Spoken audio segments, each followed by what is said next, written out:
A man, grieving the loss of his wife, makes a bold decision to adopt a poor black girl from a troubled past. But little does he know, this small act of compassion will change both their lives forever. Over the next 27 years, she'll rise to unimaginable heights and repay him in a way he could never have dreamed. What secret does she hide? What sacrifices will he make? And how does her final gift bring their story full circle? This heartwarming tale of love, sacrifice, and redemption will leave you speechless. Before we get into the story, comment below where in the world you are watching from today. Eddie Grayson's weathered fingers traced the edges of a photograph, his reflection ghosting across its glossy surface in the dim evening light. Claire's smile beamed back at him, as radiant as it had been on their wedding day 28 years ago. Her dark hair fell in soft waves around her face, and the pearl necklace he'd saved 3 months to buy her gleamed at her throat. The living room clock ticked steadily, each sound echoing in the emptiness of his home. "Miss you, sweetheart," he whispered, his voice rough with emotion. The photo album on his lap was worn from countless nights like this one, its pages soft at the corners from years of turning. Some photos had begun to yellow slightly, like precious memories fading at the edges. Surrounded by the shadows of his past, Eddie glanced up at the wall where his firefighting memorabilia hung. The golden plaques had lost their shine, a thin layer of dust dulling their surface. 25 years of service, countless lives saved, but now all of it felt like it belonged to another lifetime. His old helmet sat on the highest shelf, its scratches and scorch marks telling stories he sometimes struggled to remember. He closed the album with a gentle pat, as if saying goodnight to Claire. The hollow silence of the house pressed in around him, broken only by the steady tick-tock of the clock and the occasional creak of settling floorboards. A car passed outside, its headlights briefly illuminating the room before leaving him in shadows again. Morning brought its familiar routine. Eddie's coffee maker gurgled to life at exactly 7 a.m., filling his kitchen with the aroma that once meant rushing off to the firehouse. Now it just meant another day to fill. He shuffled through the grocery store, nodding hello to familiar faces, but never stopping long enough for real conversation. His cart held the usual items: TV dinners, bread, coffee, enough for one. "Beautiful day, isn't it?" Mrs. Henderson from 2 doors down called out as she passed his cart. Her own was filled with colorful produce and treats for her grandchildren. "Sure is," Eddie replied with a polite smile that didn't quite reach his eyes. He watched her walk away, wondering when small talk had become so exhausting. The fluorescent lights hummed overhead, making everything feel slightly unreal. Sunday morning found him in his usual spot at Grace Community Church, the back pew where he could slip in and out without drawing attention. The wooden bench was hard beneath him, but he barely noticed anymore. He let the familiar hymns wash over him, his mind drifting until a voice cut through his thoughts. The sunlight streaming through the windows cast rainbow patterns on the worn hymnal in his hands. "Brothers and sisters," a woman's enthusiastic voice rang out during announcements, "our community has children who need loving homes. God calls us to care for the least of these." Her words seemed to hang in the air, weighted with purpose. Eddie's attention wandered, his eyes tracking the sunlight playing through the stained glass windows. But when the ushers began passing out flyers, something made him reach out and take one instead of letting it pass by. His fingers closed around the paper before he could second-guess himself. "Make a difference," the bold letters proclaimed. Below them, photos of children's faces smiled up at him. Some looked scared, others hopeful, all of them searching for something he recognized in himself. Eddie's throat tightened as memories of long-ago conversations with Claire surfaced. Maybe next year, they'd say to each other about starting a family. But next year had never come. The doctors had explained it all in gentle terms, but the pain had been anything but gentle. Claire had squeezed his hand and said, "It's okay, Eddie. We have each other."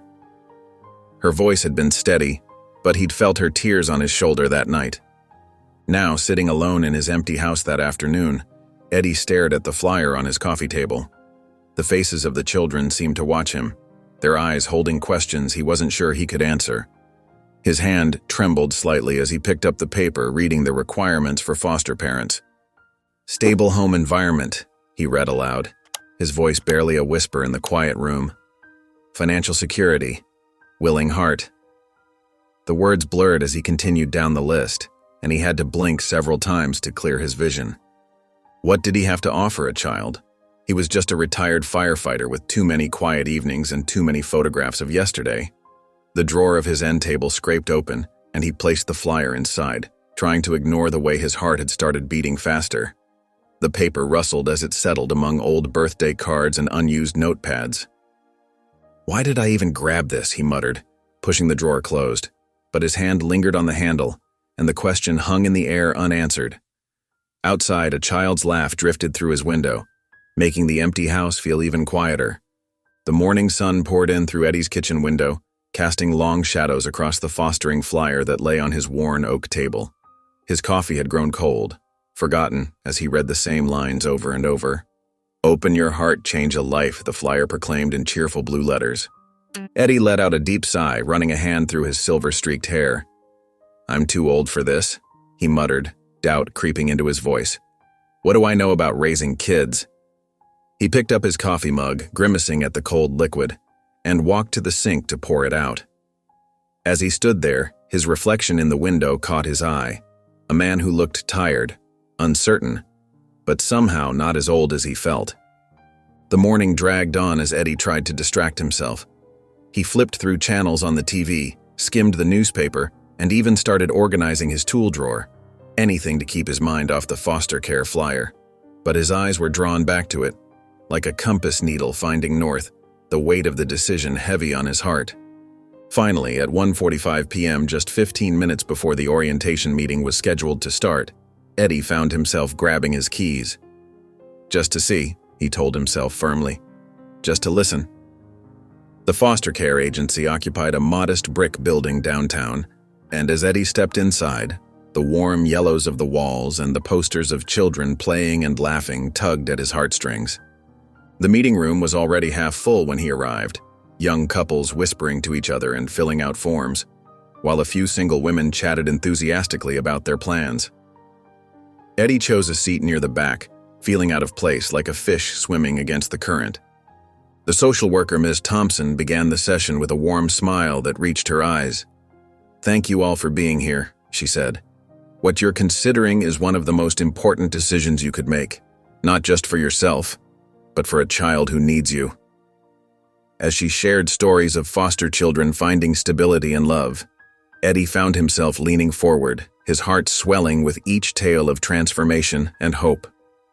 But as Ms. Thompson shifted to the practical matters, the endless list of requirements, background checks, reference letters, financial statements, and more, Eddie's confidence began to deflate. What did he have to offer a child? His quiet house, his irregular sleep schedule, his basic cooking skills. Would any of that be enough for a child in need? When the session ended and the others lingered to ask questions, Eddie slipped out quietly, clutching the folder of paperwork to his chest. That night, as he lay awake staring at the ceiling, something shifted inside him. At midnight, he threw back the covers and padded to the kitchen, spreading out the application form under the harsh fluorescent light. His hand trembled slightly as he began filling in the boxes, each answer a step into the unknown. When he reached the signature line, he paused, pen hovering above the paper. "What am I doing?" he whispered to the empty kitchen, but his pen was already moving, signing his name in steady strokes. Eddie's hands gripped the steering wheel tightly as he pulled into the foster agency's parking lot, the tires crunching over loose gravel. The call from earlier that morning still echoed in his mind. "Mr. Grayson, we have a potential placement for you." His stomach churned with a mixture of excitement and terror, and he had to take several deep breaths to steady himself. Inside the agency's fluorescent-lit waiting room, Eddie wiped his sweaty palms on his khakis for the third time. The familiar scent of coffee and cleaning supplies filled the air. Ms. Martinez, the social worker he'd met at orientation, greeted him with a warm smile that helped ease some of his tension. "Right this way, Mr. Grayson," she said, leading him down a narrow hallway decorated with children's artwork, finger paintings and crayon drawings that told stories of hope and belonging. They entered a small meeting room where a young girl sat in an oversized chair, her shoulders hunched forward protectively. She wore a purple t-shirt and jeans, both slightly too big for her thin frame, the shirt's collar stretched and faded from many washes. Her dark curls partially covered her face as she stared down at a notebook in her lap, her fingers tracing its worn edges with practiced familiarity. "Eddie, this is Tessa," Ms. Martinez said softly, her tone gentle and encouraging. "Tessa, can you say hello to Mr. Grayson?" Tessa's eyes remained fixed on her notebook, her fingers never stopping their rhythmic movement along the edges. She gave a barely perceptible nod but stayed silent, her whole body radiating uncertainty. Ms. Martinez gestured for Eddie to take a seat across from Tessa. The chair squeaked under his weight, making him wince at the sudden noise in the quiet room. He noticed how Tessa's grip on her notebook tightened, her knuckles whitening slightly. "Tessa has been in the system for 4 years now," Ms. Martinez explained, her voice gentle but matter-of-fact. Her eyes held a mix of compassion and resignation that spoke of too many similar stories. "Her mother, Carla, is currently incarcerated. She was sentenced when Tessa was 5. Eddie nodded, trying to process this information while stealing glances at the quiet girl before him. 4 years of moving between homes, 4 years of packing and unpacking, of new faces and new rules. His heart ached thinking about how much uncertainty she'd faced at such a young age, how many goodbyes she'd already had to say. "Hi, Tessa," Eddie said, keeping his voice soft like approaching a nervous cat. "It's nice to meet you." She didn't respond, but he noticed her shoulders tensing slightly, a tiny flinch that spoke volumes. "Do you like school?" He tried again, searching for any way to connect. Silence filled the room like a heavy blanket. Ms. Martinez prompted gently, "Tessa, would you like to tell Mr. Grayson about your favorite subject?" Tessa shrugged, still not looking up, her fingers now picking at a loose thread on her jeans. Eddie felt his confidence wavering, doubt creeping in like a cold draft. What had he been thinking? He didn't know how to connect with a child, let alone one who'd been through so much. He shifted in his chair, the leather squeaking again as he searched for something else to say. "You know," he began, not really sure where he was going with this, his words coming out hesitantly. "My wife Claire, she used to write stories all the time. She had notebooks just like yours, carried them everywhere." For the first time, Tessa's eyes flickered upward, meeting his for a brief moment that felt like a small victory. The intensity in those dark brown eyes startled him. They held such intelligence and curiosity despite her silence, like a library waiting to be explored. As they prepared to leave the agency, Eddie watched as Tessa clutched her notebook to her chest like a shield against the world. The battered spiral binding and dog-eared pages suggested it had been with her for quite some time, perhaps her only constant companion through all the changes. He couldn't help but wonder what filled those pages that made them so precious to her. What stories and secrets were hidden between those worn covers that she guarded so carefully. The late afternoon sun cast long shadows across Eddie's living room as he opened the front door, letting Tessa step inside first. She carried a small backpack and her ever-present notebook, clutching them close to her chest as her eyes darted around the space, taking in every detail of her new surroundings. "Well, this is home," Eddie said, trying to keep his voice light and casual despite the nervous flutter in his stomach. "Would you like to sit down? Maybe have some water? You must be thirsty after the drive." Tessa moved cautiously to the sofa, perching on its edge like a bird ready to take flight. Her sneakers barely touched the floor as she gave a small shrug in response to his question, her fingers fidgeting with the zipper of her backpack. "I'll get us both some water anyway," Eddie said, heading to the kitchen. His hands trembled slightly as he filled 2 glasses, the ice cubes clinking against the sides.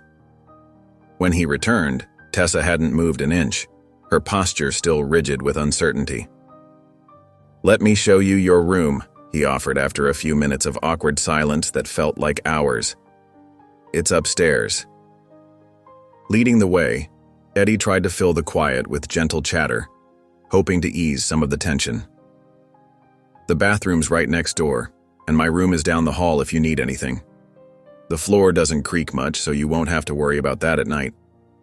Tessa followed him wordlessly, her footsteps barely making a sound on the carpeted stairs. The bedroom was simple but clean, with fresh beige bedding and cream-colored curtains that Eddie had bought just yesterday at the department store. A small desk sat beneath the window, catching the last rays of sunlight. "I know it's pretty plain," he admitted, rubbing the back of his neck. "But we can decorate it however you'd like. Maybe get some posters or different colored pillows." Tessa walked to the wooden nightstand, carefully placing her notebook on its surface as if it were made of glass. She sat on the bed, her hands folded in her lap, looking smaller than ever against the full-sized mattress. During dinner, Eddie served spaghetti and meatballs, hoping the simple meal would be appealing to a 9-year-old's tastes. Steam rose from the plates as he set them down, the rich tomato sauce filling the kitchen with a homey aroma. As they ate, he shared stories from his firefighting days, trying to spark some interest in those dark eyes that watched him so carefully. "Once, we had to rescue a cat from the tallest tree you've ever seen," he said, twirling pasta on his fork. "That cat wasn't too happy about it either. Scratched my partner right through his protective gear. Poor Tom had to get a tetanus shot after that one." He chuckled at the memory, but Tessa only pushed her meatballs around her plate, creating little trails in the sauce. After dinner, while Tessa sat quietly at the table, Eddie remembered something that might help break through her shell. He went to the hall closet and pulled out an old sketch pad that had belonged to Claire. It was bound in blue fabric, its pages crisp and white, never used. The sight of it made his heart ache with bittersweet memories. "I thought you might like this," he said, returning to the kitchen. "My wife Claire, she loved to draw, but she never got around to using this one. She always said art was good for the soul." He placed it gently on the table near Tessa, close enough to reach but not so close as to seem pushy. She looked up, genuine curiosity flickering across her face for the first time since arriving. Her small hands reached out and touched the cover tentatively before opening it. She ran her fingers over the blank pages, and Eddie noticed her shoulders relaxing slightly, as if the promise of creativity offered some comfort in this strange new place. As the evening progressed, Eddie busied himself with washing dishes and tidying up, giving Tessa space while keeping her in his peripheral vision. The quiet clink of plates and running water provided a soothing background noise. She had moved to the corner of the living room, sitting cross-legged on the floor with the sketch pad in her lap, a pencil moving steadily across the paper. Though she was still quiet, the tension in her body had eased somewhat, like ice beginning to thaw.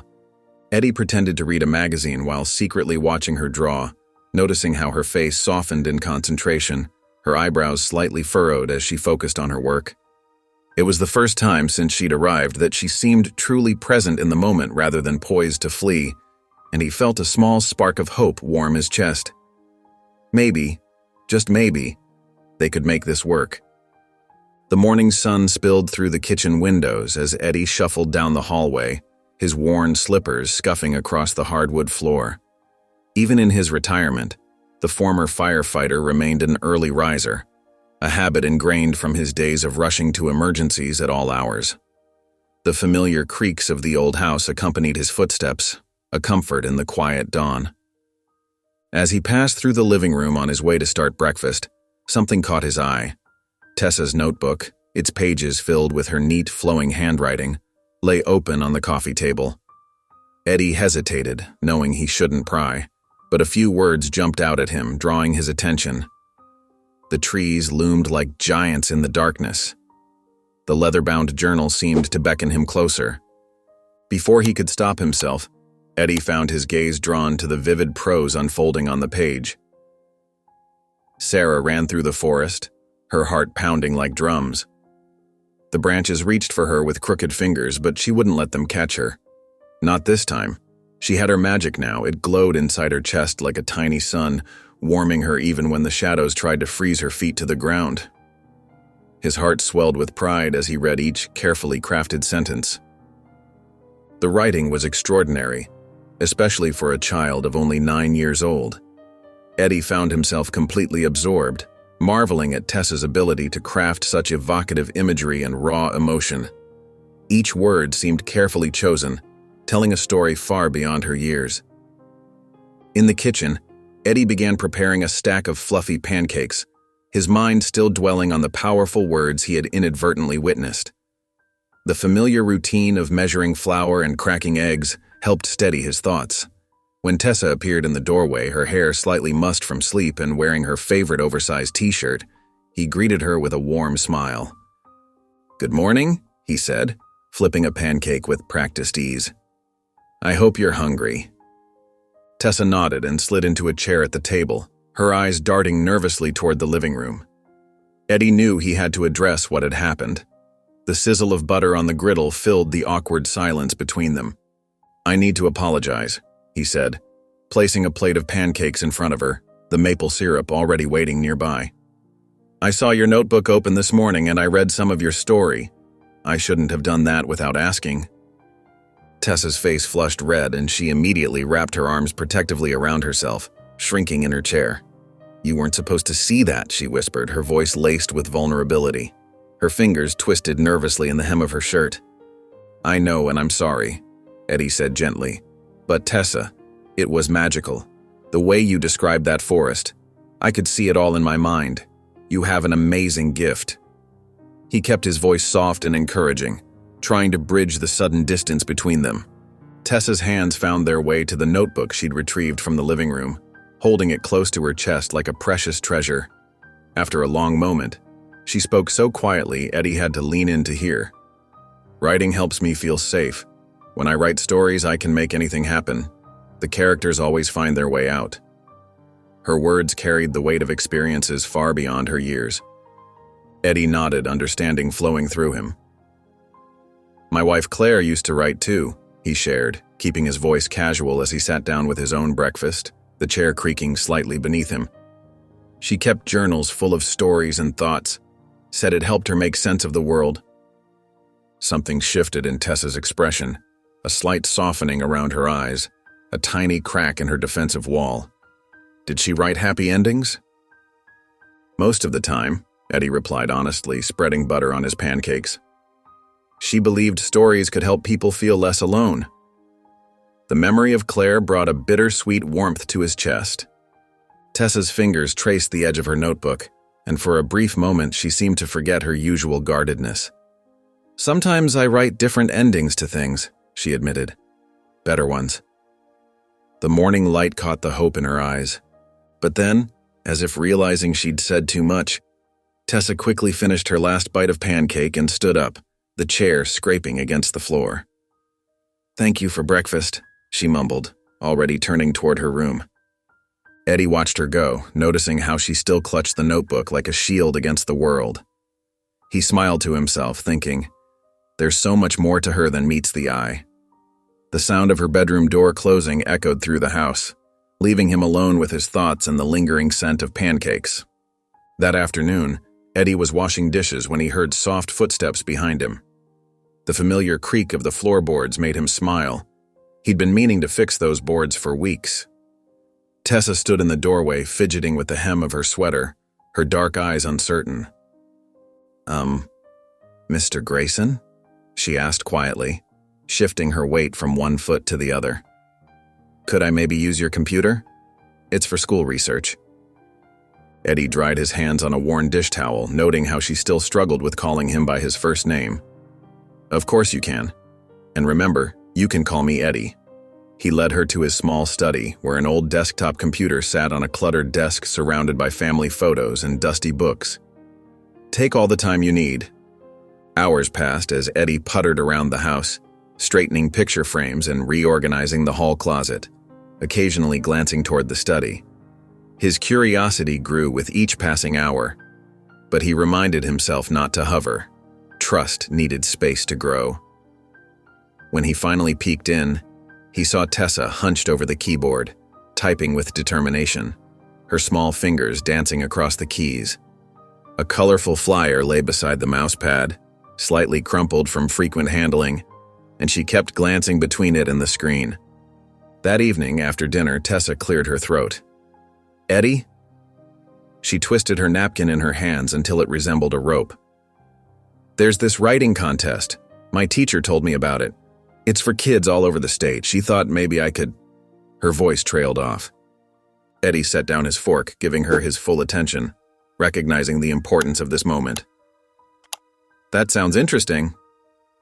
I've never..." Tessa's voice grew smaller, almost disappearing. I've never shown my stories to anybody before. What if they think they're stupid? What if they laugh? Hey now, Eddie said gently, leaning forward. Your stories are amazing. The way you put words together, it's special. I'd love to help you get ready for the contest if you want. Tessa's eyes widened, hope flickering across her face. Really? You'd do that? Absolutely. We could work on it together? Maybe after dinner each night? Make it our special project? A tiny smile appeared on Tessa's face, lighting up her features. Okay. Over the next week, their evenings took on a new rhythm. They'd sit at the kitchen table, Tessa's notebook open between them, steam rising from mugs of hot chocolate. Eddie watched in amazement as she crafted her story, choosing each word with care, crossing out and rewriting until everything felt just right. Sometimes she'd ask his opinion, and he'd find himself learning from her natural storytelling instincts, the way she instinctively knew how to build tension and create vivid scenes. See how this part flows better if I move it here? She'd explain, pointing with her pencil, and Eddie would nod, impressed by her insight. He loved watching her confidence grow with each revision. With each passing day, Tessa's shoulders straightened a little more. Her voice grew stronger when she read her work aloud, no longer whispering or rushing through the words. Eddie's genuine interest and encouragement seemed to fuel her confidence, like sunshine helping a flower bloom. Finally, the day came to submit the story. Tessa's finger hovered over the computer's mouse, and she took a deep breath before clicking send. The room felt charged with possibility. She turned to Eddie, her eyes bright with a mixture of pride and gratitude. I wouldn't have done this without you. Eddie smiled warmly, his heart full. I'm just proud you took the leap. Sometimes that's the hardest part, being brave enough to try. The drive to the state capitol took nearly 2 hours. Eddie glanced occasionally at Tessa in the passenger seat, watching her practice her reading under her breath. Her fingers traced the worn edges of her notebook as countryside scenes rolled past their windows. Fields of corn and soybeans stretched endlessly toward the horizon, a patchwork of greens and browns beneath the morning sky. You know, Eddie said, keeping his voice casual, when I was a firefighter, I used to get nervous before big rescues. But you know what helped? He adjusted his grip on the steering wheel, remembering those moments of anticipation before rushing into burning buildings. Tessa looked up from her notebook, her dark eyes curious. What? I'd remind myself that being scared meant I cared about doing things right. And that's okay. He smiled softly. Sometimes the butterflies in our stomach are just telling us we're about to do something important. The conference center was packed with young writers and their families, the air buzzing with excited chatter and nervous energy. Tessa's grip on her notebook tightened as they walked through the crowded lobby, her shoulders hunching slightly. Eddie placed a gentle hand on her shoulder, steadying her against the overwhelming scene. You've already won in my book, he said softly. Just by being here, and I mean that. During the readings, they sat near the front, close enough to see the slight tremor in each young writer's hands as they approached the podium. Eddie watched as Tessa's leg bounced nervously while other contestants shared their stories, her sneaker tapping a quiet rhythm against the carpeted floor. When the announcer called her name, she froze for a moment, her fingers clutching her notebook so tight her knuckles went pale. You've got this, Eddie whispered, giving her elbow a gentle squeeze. Tessa walked slowly to the stage, her sneakers barely making a sound on the wooden steps. Under the bright lights, she looked tiny, but as she opened her notebook, something changed in her posture. Her spine straightened, her chin lifted just a fraction. Her voice started quiet, almost trembling. The house stood alone at the end of Maple Street. Sarah had lived in 12 houses before, but this one felt different. As she continued reading, her voice grew stronger with each word, filling the hushed auditorium. The story wove together themes of belonging, trust, and finding courage in unexpected places, every sentence carrying the weight of her own experiences. Eddie noticed several judges wiping their eyes, and the audience leaned forward in their seats, completely absorbed. He could see why. The story spoke truth in a way only someone who had lived it could tell. When the winners were announced, Eddie held his breath, his hands clasped tightly in his lap. First place in the junior division goes to Tessa for the house on Maple Street. The audience erupted in applause, the sound washing over them like a wave. Tessa's eyes went wide, and she turned to look at Eddie, disbelief written across her features. He nodded, grinning broadly, and she broke into a radiant smile, the first real one he'd seen since she arrived at his home. It transformed her whole face, lighting up her eyes with joy. As she accepted her certificate and prize, her hands were steady, her steps confident. The pride in Eddie's chest felt like it might burst, warming him from the inside out. After the ceremony, surrounded by congratulations from other contestants and parents, Tessa suddenly wrapped her arms around Eddie's waist, pressing her face into his shirt. "Thank you," she whispered into the fabric, her voice thick with emotion. Eddie patted her back gently, his own eyes growing misty. "You did this all on your own, kiddo." Every wonderful word of it. Eddie's heart ached as he heard Tessa's trembling voice from the kitchen. "Mom, is it really you?" The words hung in the air like heavy smoke, and his protective instincts kicked in immediately. He stayed perfectly still in the living room, his fingers gripping the armrest of his favorite chair, not wanting to intrude but unable to move away. "Yeah, I'm okay," Tessa said softly, her voice catching slightly. "I'm staying with someone nice." There was a long pause, filled with the soft sound of her shuffling feet against the tile floor. "You want to see me?" Eddie's hands clenched involuntarily, his knuckles turning white. He'd known this day might come, had tried to prepare himself for it, but that didn't make it any easier. When the call ended, Tessa walked into the living room, her face a mix of confusion and hope, her eyes wider than usual. "That was my mom," she said, her voice barely above a whisper, as if saying it too loud might make it less real. "She's out now. She wants to meet me." Eddie nodded slowly, careful to keep his expression neutral despite the storm of emotions inside him. "How do you feel about that?" "I don't know." Tessa hugged her notebook to her chest, a gesture Eddie had come to recognize as her way of self-soothing, her fingers nervously tapping against its worn cover. "She sounds different, not like before." Over the next few days, Carla called regularly, always around the same time. Each time, Eddie noticed how Tessa's shoulders tensed at the sound of the phone ringing, how she would take a deep breath before answering. The calls always left her quieter than usual, retreating more into her writing, spending hours alone in her room. Eddie reached out to Sarah, their social worker, who agreed to meet him for coffee while Tessa was at school. The familiar coffee shop buzzed with morning activity around them. "It's not unusual for parents to reach out after release," Sarah explained, stirring her coffee with practiced movements. "But we need to be careful. Supervised visits would be the best approach. We can arrange them at the family center." "I'm worried about Tessa," Eddie admitted, his coffee growing cold and untouched. "She's been so quiet lately. Sometimes I find her just staring at old photos, ones she keeps hidden in her dresser drawer." "This is a lot for a child to process," Sarah nodded, her expression sympathetic but professional. "The important thing is to let her know she's supported, whatever she's feeling. Children often struggle with conflicting emotions in these situations." Back home, Eddie noticed how Tessa had stopped sharing her stories with him. The notebook that had once been a bridge between them now seemed like a wall, always clutched close to her chest. During dinner, she pushed her food around the plate, lost in thought, her fork scraping patterns into the mashed potatoes. "Eddie?" she asked one evening, her voice small and uncertain. What if Mom wants me to live with her again?" Before he could answer, the phone rang, its sharp trill cutting through the tension. Tessa jumped, knowing who it would be. Eddie watched as she answered it, hearing Carla's voice grow more insistent on the other end. The words unclear, but the tone unmistakable. That night, Eddie heard muffled sobs coming from Tessa's room.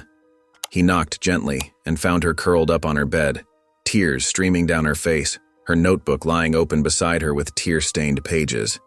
When she looked up at him, her eyes were filled with confusion and fear, glistening in the soft glow of her bedside lamp. "What if she really wants me back?" Tessa asked, her voice breaking, fingers clutching her blanket. Eddie sat on the edge of her bed, his heart heavy with the weight of uncertainty. "We'll figure it out together," he said softly, knowing it was the only honest answer he could give, wishing he could promise her more. Eddie sat across from the lawyer's polished mahogany desk, his fingers drumming nervously on the armrest of his chair. The morning sun streaming through the office windows did little to warm the chill he felt as the lawyer explained the situation. The ticking of an antique clock on the wall seemed to count down the precious moments he had left with Tessa. "Mr. Grayson, I need to be honest with you," the lawyer said, adjusting his glasses and shuffling through a stack of papers on his desk. "Carla has rights as Tessa's biological mother. The courts tend to favor blood relations even in cases with complicated histories. We need to prepare ourselves for a difficult battle." Eddie's throat tightened and his hands clenched into fists. "But she abandoned Tessa. She went to prison. Doesn't that count for anything?" "And she's served her time," the lawyer replied gently, his expression sympathetic but realistic. "She's completed rehabilitation programs. The court will consider that as evidence of reform. They'll look closely at her current situation, her steady job, her clean record since release." Back home, Eddie noticed how Tessa seemed to float through the house like a ghost, barely speaking during meals. Her notebook never left her side now, and she spent hours writing in her room, door closed. Sometimes he could hear her muttering to herself as she wrote, working through her feelings the only way she knew how. That afternoon, Eddie met with Sarah, the social worker, in a small coffee shop near the agency. The familiar scent of coffee couldn't mask his worry. The bustling atmosphere around them felt distant, like background noise in a movie. "I don't know if I can fight this," Eddie admitted, staring into his untouched cup, watching the steam rise and disappear. Maybe I'm being selfish trying to keep her from her mother. What right do I have?" Sarah leaned forward, her eyes intense and earnest. "Eddie, listen to me. The stability you've given Tessa matters enormously. You've created a safe home where she can flourish. Her writing contest win, her improved grades, these all show how well she's doing with you. You're not just a placeholder in her life." "But will that be enough?" His voice cracked slightly on the last word. "The court looks at the child's best interests," Sarah explained, placing her hand reassuringly on his arm. "They'll consider everything, your home environment, Tessa's progress, her emotional well-being. Don't underestimate the impact you've had. The judge will see that." That evening, Eddie watched Tessa at the kitchen table, scribbling intensely in her notebook. Her shoulders were tense, and she hadn't touched her dinner. He recognized the signs of her anxiety, the way she chewed her lower lip, how her left foot tapped rapidly against the chair leg. The sound of her pencil scratching against paper filled the quiet kitchen. Looking at her, Eddie felt a surge of determination. This quiet, creative girl, who had somehow worked her way into his heart, needed protection. She needed someone who understood her silences, who recognized that her stories were more than just words on paper. They were her way of making sense of a world that had often been cruel to her. They were her shield and her sword. As he tucked Tessa into bed that night, he noticed her notebook clutched tightly against her chest, like armor. The moonlight filtering through her window cast shadows on her worried face. "No matter what happens," Eddie said softly, smoothing her blanket, "I've got your back. Always." Tessa's eyes met his in the dim light, filled with a mixture of hope and fear. "I hope that's enough," she whispered, her small voice trembling. The fluorescent lights of Wilson's grocery buzzed overhead as Eddie pushed the shopping cart down aisle 3, Tessa walking quietly beside him. Their list was simple: milk, bread, and ingredients for spaghetti dinner. Eddie noticed Tessa's shoulders tense as they passed an elderly couple who stopped their conversation to stare. He wished he could shield her from their prying eyes, but knew he couldn't protect her from everything. "You okay, kiddo?" Eddie asked softly, trying to keep his voice casual and steady. Tessa nodded, but her eyes stayed fixed on the floor tiles, her fingers fidgeting with the hem of her sweater. As they reached the dairy section, Two middle-aged women with perfectly styled hair and designer handbags stood gossiping near the yogurt display. "I just don't understand it," one woman whispered loudly enough to Carrie. "That poor child needs someone who understands her culture." "It's not natural," the other replied, shaking her head, her pearl necklace catching the harsh store lighting. "What was the agency thinking?" Eddie's hands tightened on the shopping cart handle until his knuckles turned white. Heat rose in his chest, and he wanted nothing more than to confront them. But he glanced at Tessa, who was pretending to study the nutrition label on a carton of milk with intense concentration, and swallowed his anger. He knew any confrontation would only make things harder for her. At the checkout counter, more whispers followed them like shadows. The cashier's smile seemed forced as she rang up their groceries, her eyes darting between Eddie and Tessa with poorly concealed judgment, her movements stiff and mechanical. The drive home was silent except for the soft hum of the car engine. Eddie kept looking in the rearview mirror at Tessa, who stared out the window, her notebook clutched tightly to her chest like armor against the world. That evening, Eddie found Tessa sitting alone on the front porch steps, her usual writing forgotten as she watched the sunset paint the sky in shades of orange and pink. The evening air was cool and crisp, carrying the scent of approaching autumn. "Can I join you?" Eddie asked, his voice gentle and uncertain. Tessa shrugged, moving over slightly to make room. They sat in silence for a few moments before she spoke, her voice barely above a whisper, fragile as tissue paper. "Do you think I don't belong here?" The question hit Eddie like a physical blow, stealing his breath. He turned to face her, noting how small she looked in that moment, how vulnerable. Her usual confidence had crumbled, leaving behind a scared little girl who'd heard too many painful words. "Tessa, look at me," he said gently. When she met his eyes, he continued, "You belong here more than anything. Those people at the store, they're wrong. Dead wrong." "But they said—" "They don't know us," Eddie interrupted firmly, his heart aching. "They don't know how you make me laugh with your stories, or how proud I am when you work hard on your writing. They don't know that you belong here because this is where you choose to be and where I choose to have you. Family isn't about matching skin colors. It's about love." Tears welled up in Tessa's eyes, but she quickly wiped them away with the back of her hand. Eddie pretended not to notice, giving her time to compose herself, just as he always did when she needed space to process her emotions. After Tessa went to bed, Eddie sat at his computer, the screen's glow illuminating his determined expression. He typed transracial foster parenting into the search bar, clicking through articles and resources. He found books about cultural competency and support groups for foster parents, his tired eyes scanning page after page of information. As midnight approached, Eddie's notepad filled with information. Local Black-owned bookstores that carried diverse children's literature, natural hair care tips, and cultural events in their area. His eyes burned from staring at the screen, but he kept reading, determination fueling him past exhaustion. He'd faced down burning buildings as a firefighter. This was just another challenge he needed to overcome. "I need to do better. For her," he thought, adding another resource to his growing list. Because that's what parents did. They learned, they grew, they adapted. And Eddie was determined to be the parent Tessa deserved. The evening light cast long shadows through Eddie's living room windows as he paced back and forth, phone pressed to his ear. His weathered fingers gripped the device tightly as he moved, his sock-covered feet making soft sounds against the hardwood. His voice was low but clear enough to carry down the hallway where Tessa stood frozen, listening. "Yes, I understand," Eddie said to his lawyer, running his free hand through his silver hair. "But her history of substance abuse and the multiple arrests, shouldn't that count for something? The judge has to see that pattern." Tessa's fingers curled into fists at her sides, her nails digging half-moons into her palms.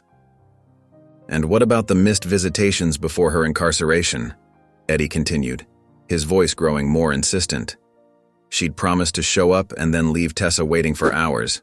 I have the documentation from the previous foster homes. There were at least 6 times when—" The wood floor creaked under Tessa's feet as she stepped forward, her face hot with anger and betrayal.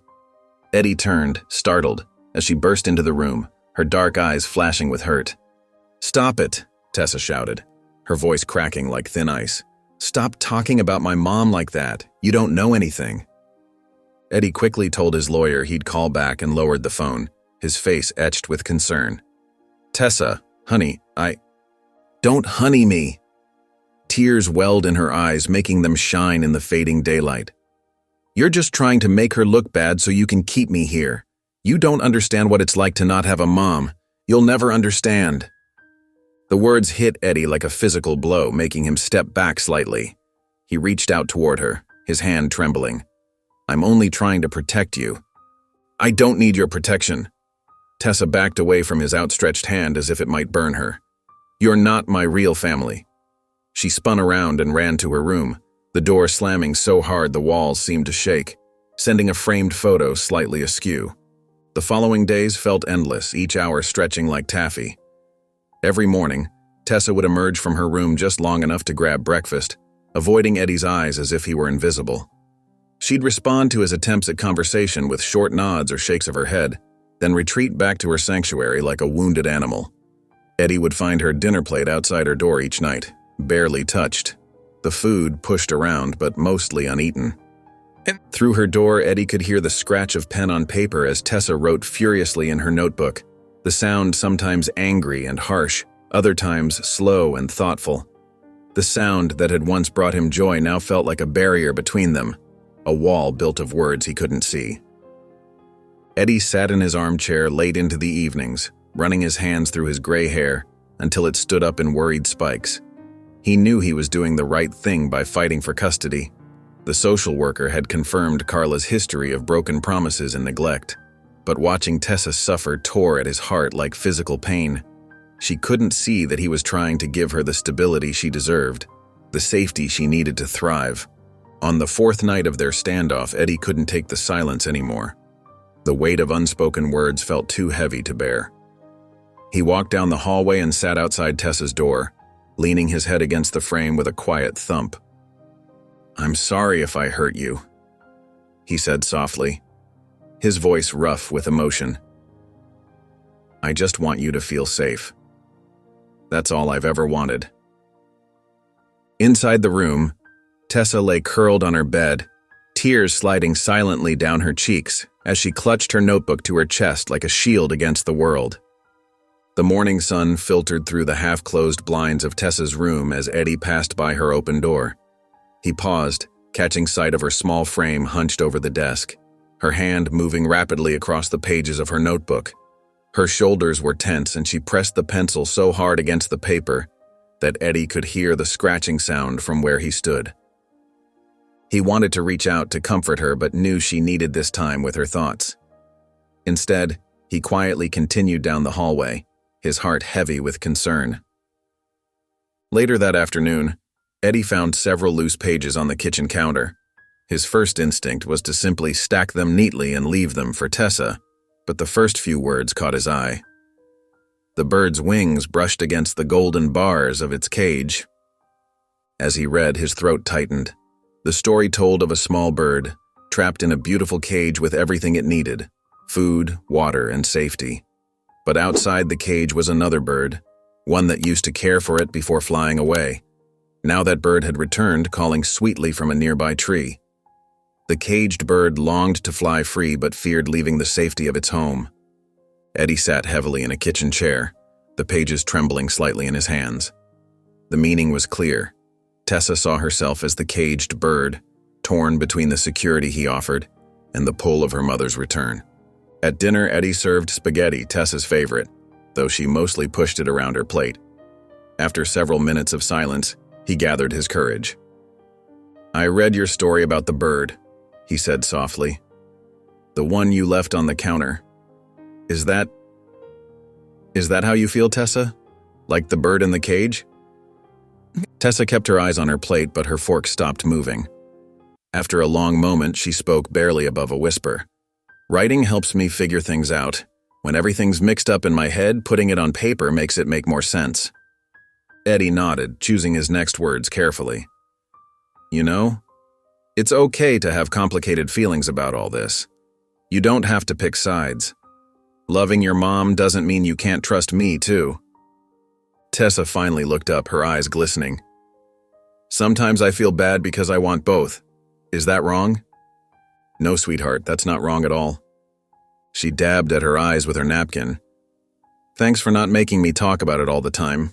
Some of my other foster parents, they always wanted me to explain everything I was feeling. Eddie smiled gently. Sometimes it's better to just listen. That's why you get me, Tessa said quietly. Because you actually listen.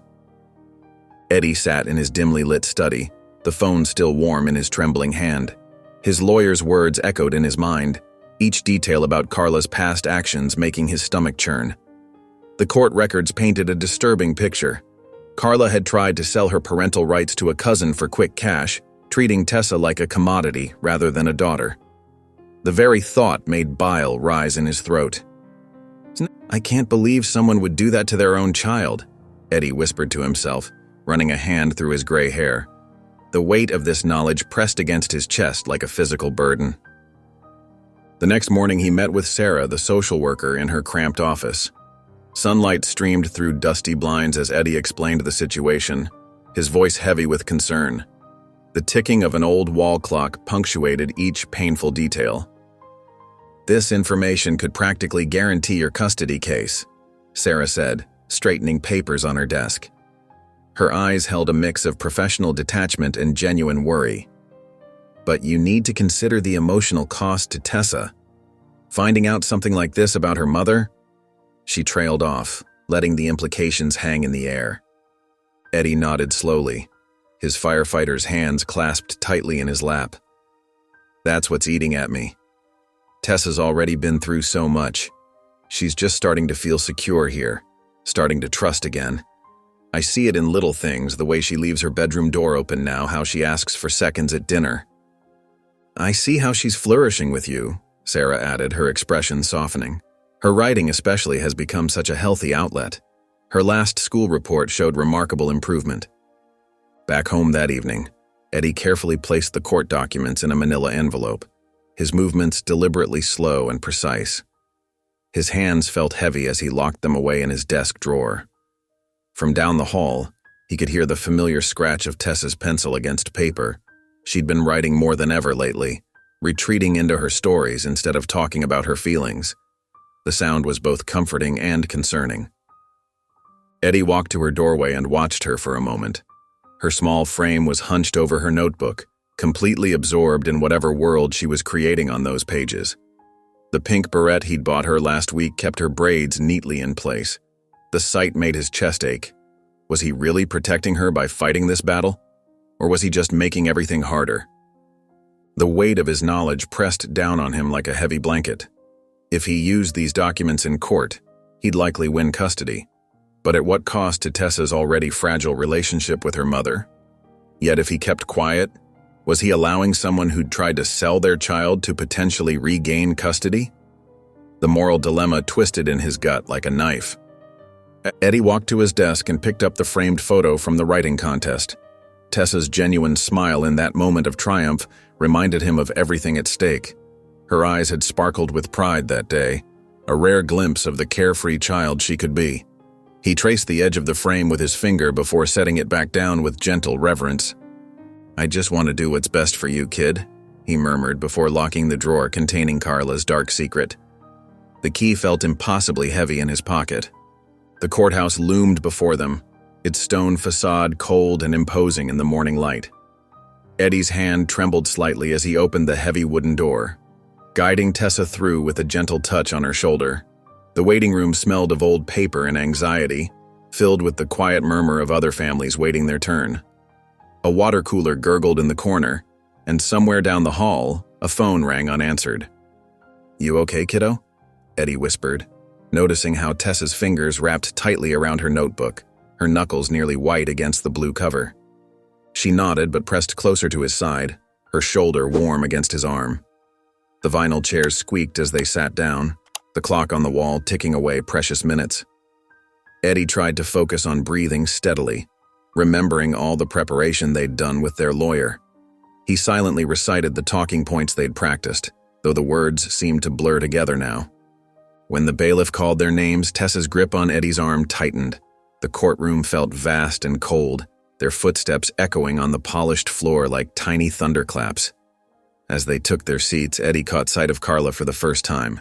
She looked different from her photos, more put together, wearing a crisp blue blazer. Her hands were folded neatly in her lap, but he noticed how she kept adjusting her sleeve cuffs. Carla's lawyer, a sharp-featured woman in an expensive suit, wasted no time attacking Eddie's qualifications. Her heels clicked against the floor as she paced. "Mr. Grayson, how can you possibly understand the unique challenges facing a young black girl in today's society?" Eddie's throat felt dry as he answered, his voice rougher than he intended. "I've been learning, taking classes, reading books, connecting with other parents." "But you'll never truly understand her experience, will you?" the lawyer interrupted, her voice cutting through the air like a knife. When Carla took the stand, her voice cracked with emotion. Her fingers twisted together as she spoke. "I've changed. I've been clean for 3 years. I have a steady job, a 2-bedroom apartment. I just want to be the mother my baby deserves." During the recess, Eddie found Tessa in a quiet corner of the hallway, her pen flying across the pages of her notebook. Her face showed intense concentration, completely absorbed in whatever she was writing. A strand of her hair had come loose from its neat braid, but she didn't seem to notice. "You don't have to prove anything to anyone," Eddie said softly, sitting beside her on the wooden bench that creaked under his weight. Tessa barely looked up, her pen never stopping its dance across the page. "This isn't about proving anything. Just trust me, okay?" Back in the courtroom, Eddie felt increasingly small as Carla's lawyer hammered home, point after point, about biological connections and cultural identity. Each word felt like another weight on his shoulders. The judge's expression remained unreadable, making Eddie's stomach twist with uncertainty. He caught himself holding his breath and had to remind himself to exhale. As they gathered their things at day's end, Tessa suddenly thrust her notebook into Eddie's hands. Her eyes shone with determination as she said, "Don't read it yet. I want to show the judge tomorrow." Her voice held a strength that made Eddie's heart swell with pride despite his fears.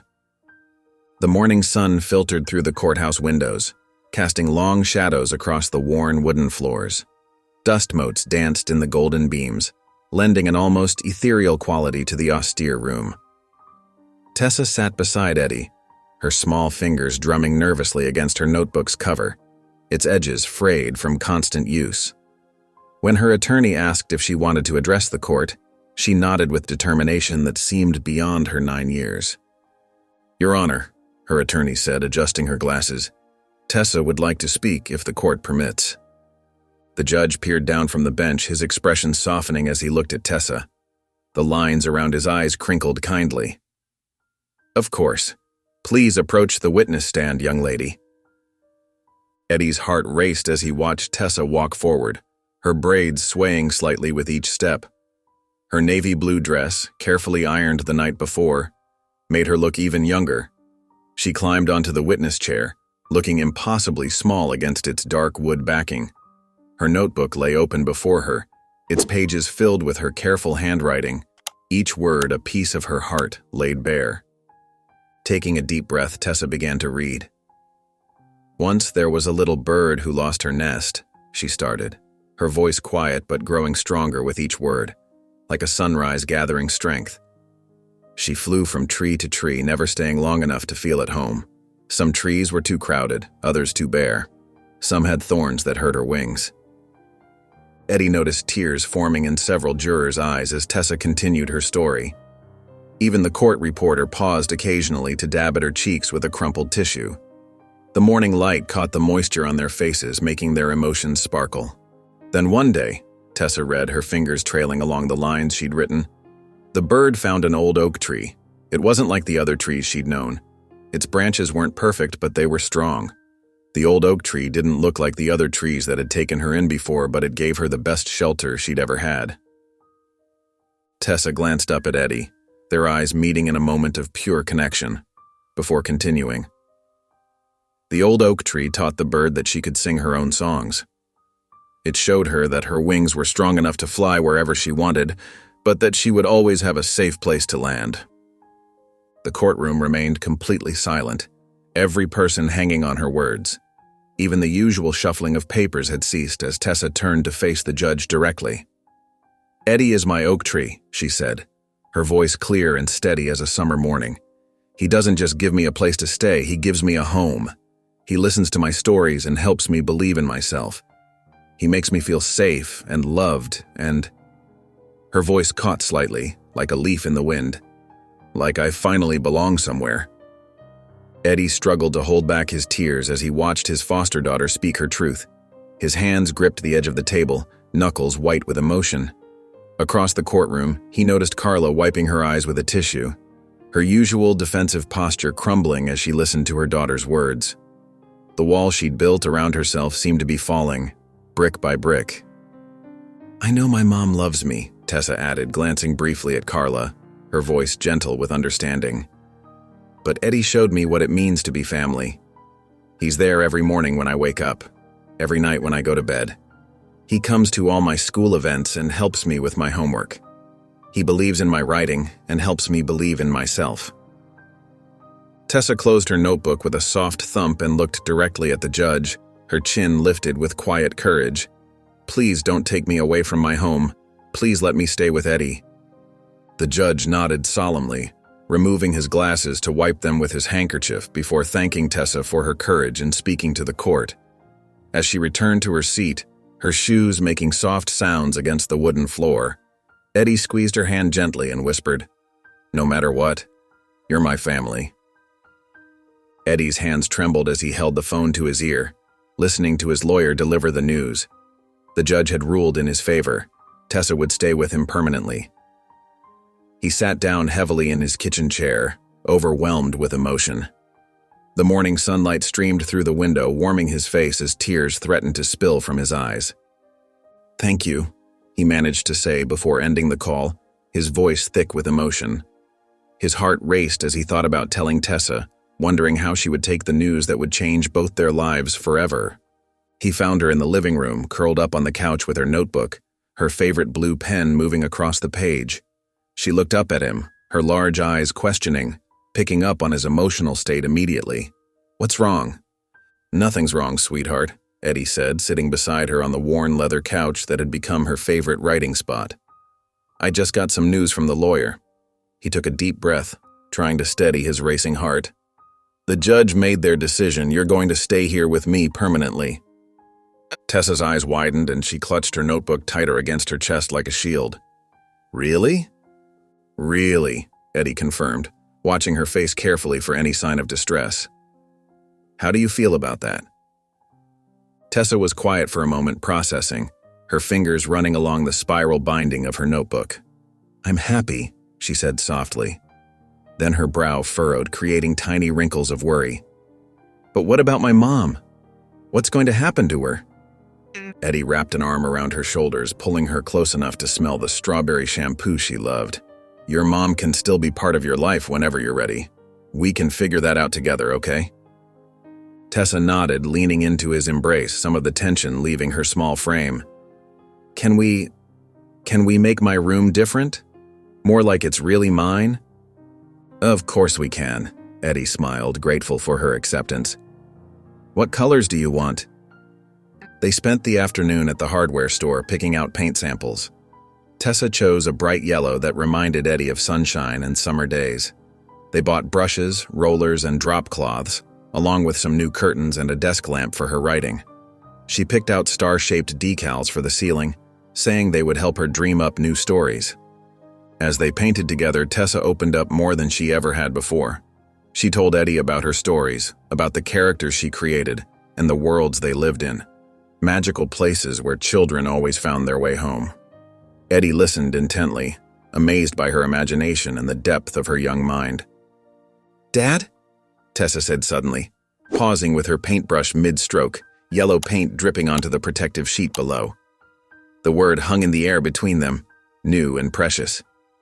Eddie's heart swelled so much he thought it might burst. He turned to look at her, trying to keep his voice steady. "Yes, sweetheart?" "I'm glad I get to stay," she said simply, returning to her painting, adding another streak of sunshine to her walls. That evening, they sat together in Tessa's freshly painted room, surrounded by the smell of new paint and possibility. The setting sun cast long shadows through the new curtains, making the yellow walls glow. Tessa pulled out her notebook and handed Eddie a few pages, slightly wrinkled from nervous handling. "I wrote something," she said shyly, tucking her legs underneath her. "It's called Home." Eddie took the pages carefully, recognizing this moment for the gift it was. As he began to read, Tessa curled up next to him, her head resting against his arm, finally at peace in the place she belonged. The late afternoon sun cast long shadows through Eddie's living room windows as he heard the unexpected knock at the door. Opening it, he found himself face to face with his younger brother Hank, someone he hadn't seen in nearly 5 years.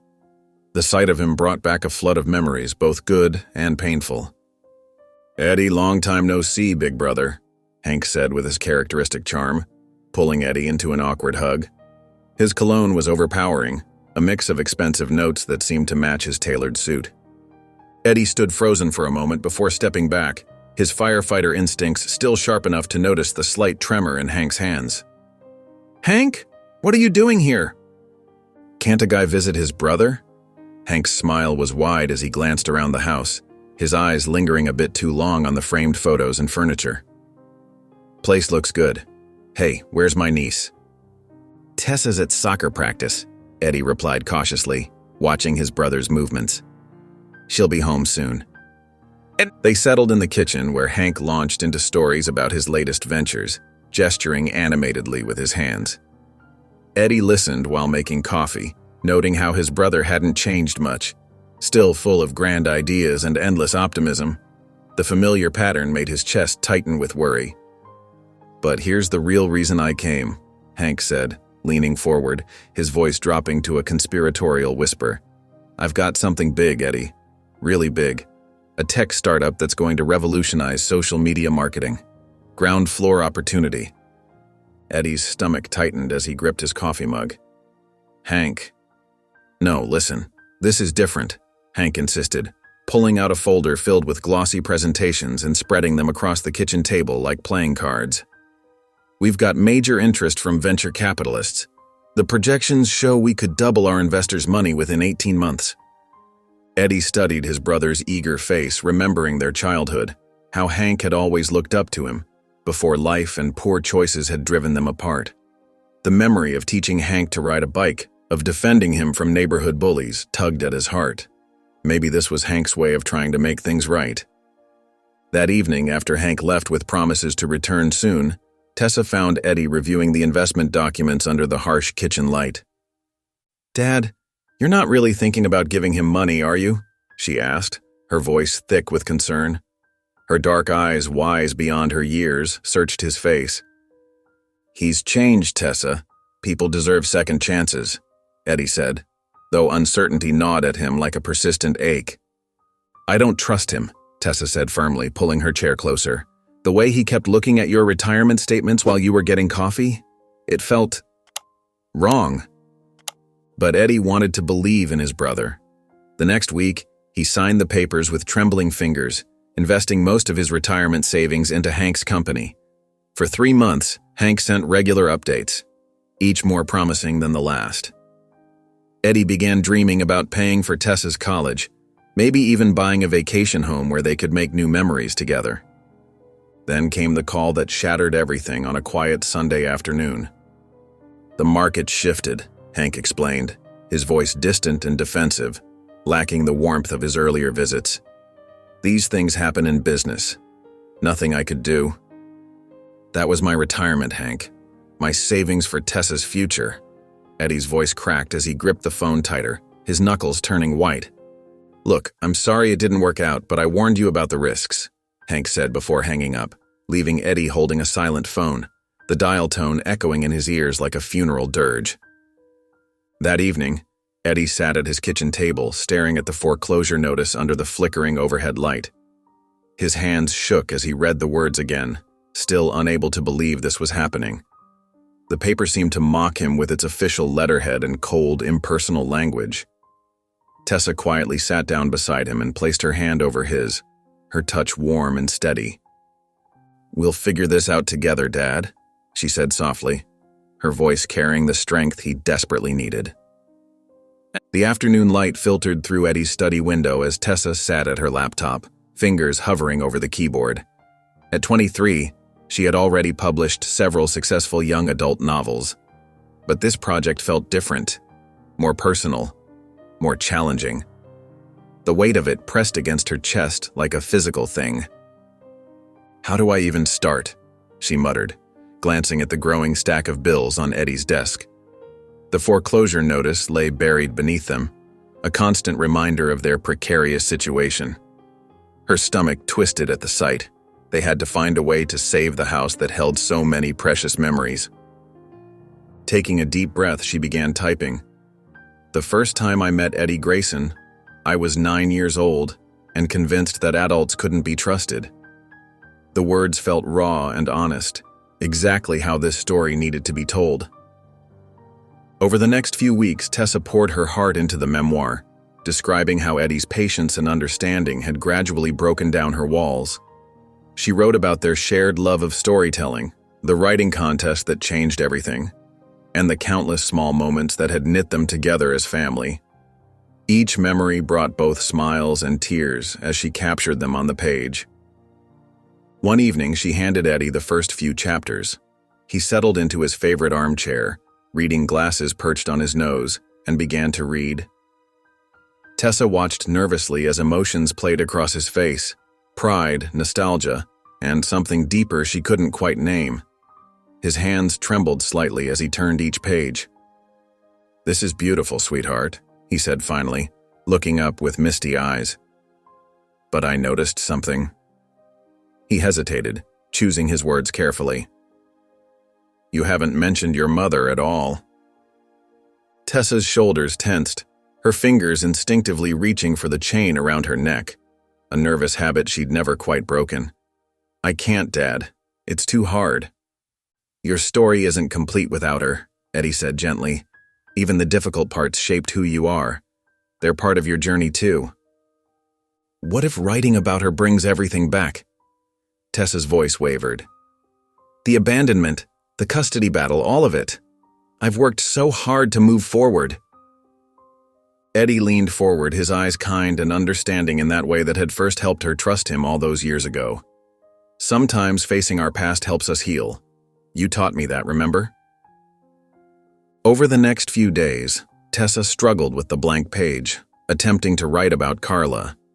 Each draft felt either too angry or too sanitized, neither capturing the complicated truth of their relationship. Finally, late one night when the house was quiet and her defenses were down, the words began to flow. "My mother's absence carved a hole in my heart that I tried to fill with stories, but it wasn't until I found a new kind of love, steady, patient, and unconditional, that I understood what family truly means." When she finished the chapter about Carla, Tessa felt lighter, as if setting down a heavy burden she'd carried for years.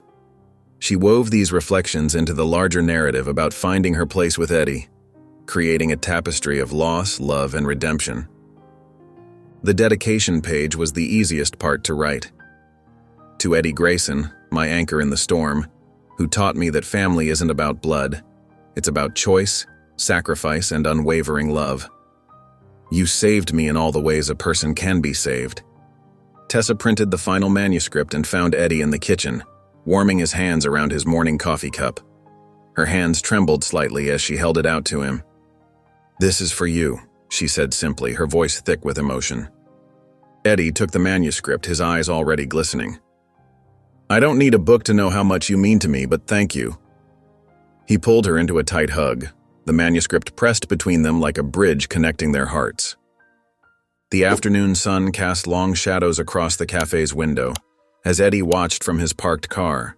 His hands gripped the steering wheel until his knuckles whitened, even though the engine was off. Inside, Tessa sat at a corner table, fidgeting with her coffee cup and occasionally glancing at the door while waiting for Carla to arrive.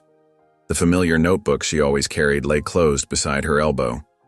When Carla walked in, Eddie's breath caught in his throat. She looked different from the woman he'd faced in court years ago. Healthier, more put together, with clear eyes and steady hands. Her hair was neatly styled, and she wore a simple blue dress that spoke of careful preparation. She hesitated at the cafe entrance, scanning the room before spotting Tessa and making her way over with measured steps. Tessa's back stiffened as Carla approached, her shoulders drawing up tight beneath her favorite cream sweater.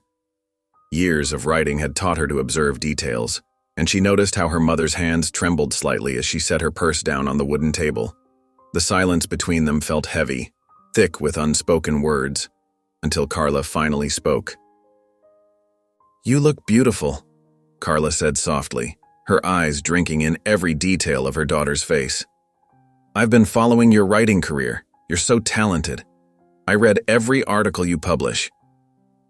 Tessa managed a small nod, her fingers wrapped tightly around her coffee cup like an anchor. "Thank you." "I know this isn't easy," Carla continued, her voice catching on the words. "I've been sober for 5 years now.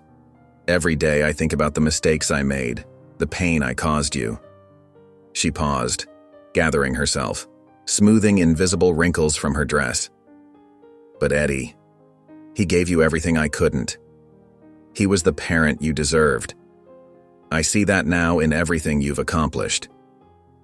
Tessa's eyes welled with tears and she blinked rapidly to hold them back.